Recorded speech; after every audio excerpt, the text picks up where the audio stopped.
Ya pemirsa Happiness, kita kembali lagi di Happiness with Arfan Pradiansyah. Dan seperti janji saya tadi, kita kedatangan seorang tamu. Siapakah tamunya? Nah, untuk mengetahui lebih jelas siapakah tamu kita pada malam hari ini, mari kita saksikan profilnya berikut ini.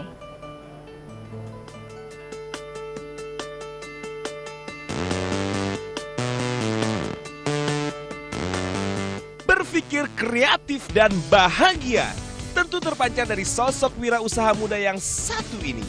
Berbekal dengan ide yang tertuang, dapat dikatakan berani tampil beda, menjadikan dirinya mampu menghasilkan sebuah karya yang lucu berupa kaos yang unik dan menarik. Ya, Wahyulis Sundoro.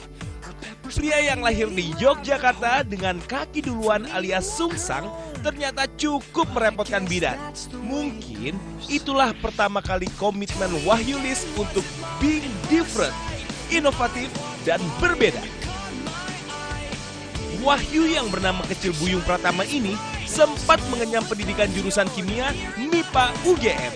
Namun cukup lama, tidak seperti teman-teman lain yang cepat karena kebanyakan nyambi dan menikmati.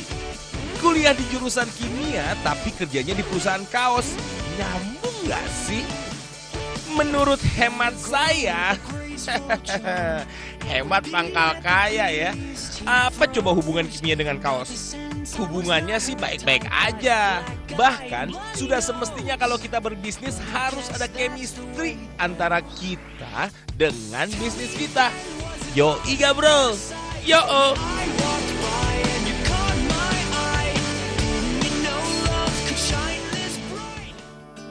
Baik, selamat malam pemirsa.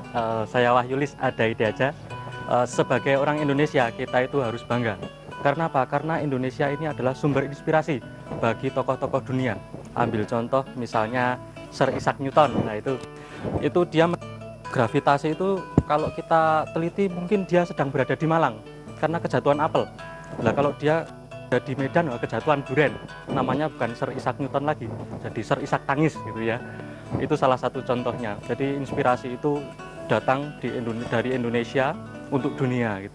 Ada satu contoh lagi, nama makanan kuliner dunia di Timur Tengah sana, yakni di Irak.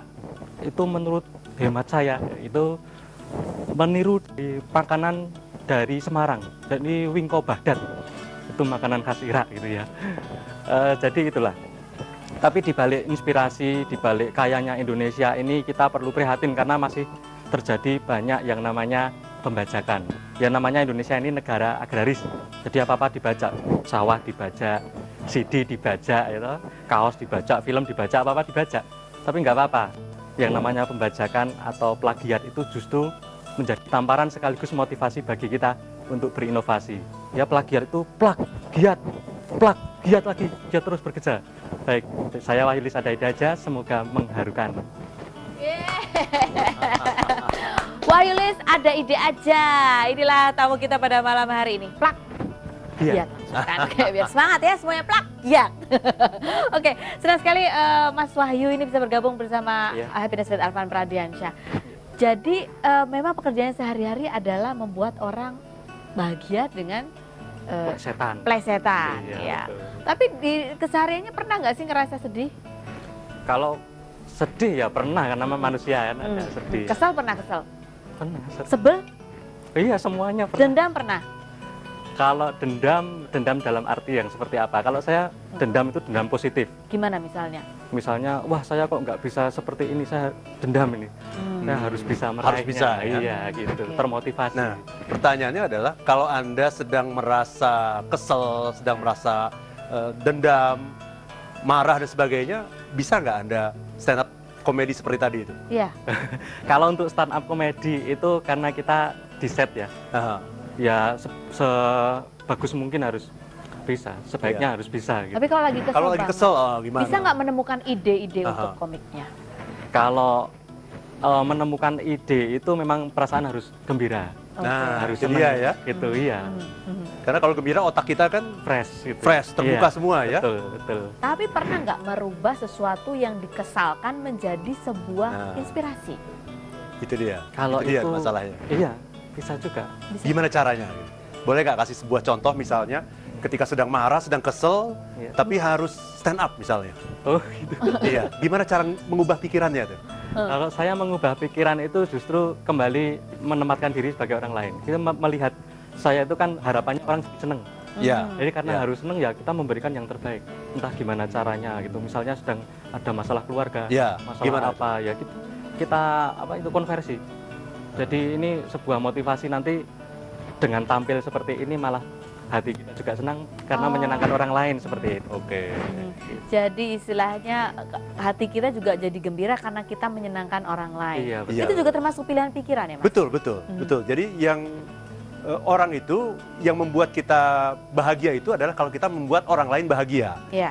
Karena kalau membuat orang lain bahagia, maka kita merasa berguna. Dan selalu pekerjaan-pekerjaan yang membuat orang bahagia itulah yang membuat kita bahagia. Pekerjaan untuk orang lain. Kalau pekerjaannya misalnya hanya untuk diri kita sendiri, ya melakukan sesuatu, katakanlah hanya duduk nonton TV misalnya gitu ya, tapi tidak melakukan sesuatu yang membuat orang bahagia, itu hanya akan menghasilkan kepuasan sesaat namanya. Oke, jadi intinya salah satu juga unsur kebahagiaan itu adalah kalau kita memiliki makna untuk orang lain. Jadi kita merasa berguna. Kita itu ada value-nya gitu. Kalau nggak ada lo nggak rame gitu ya. Nah itu dia. Apakah juga ini Mas Wahyu juga gitu di kalangan teman-temannya, kalau nggak ada Mas Wahyu nggak rame? Itu sudah pasti. Oh, sudah pasti. Okay. Jadi kalau menurut saya berbahagia itu dari kata berbagi dan hahaha. Kalau digabungkan berbahagia.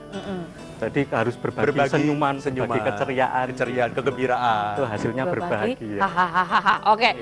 Nah, kalau tadi kita saksikan juga di profilnya Mas Wahyu ini banyak menciptakan kaos-kaos yang merupakan plesetan-plesetan. Nah, plesetan-plesetan itu kan berarti ada sebuah pola pikiran juga ya, yang berbeda, yang diputuskan sehingga menjadi sesuatu yang bisa membahagiakan, membuat senang orang lain. Seperti apa prosesnya? Kita akan kembali di Happiness with Arfan Pradiansyah. If you wanna be happy now.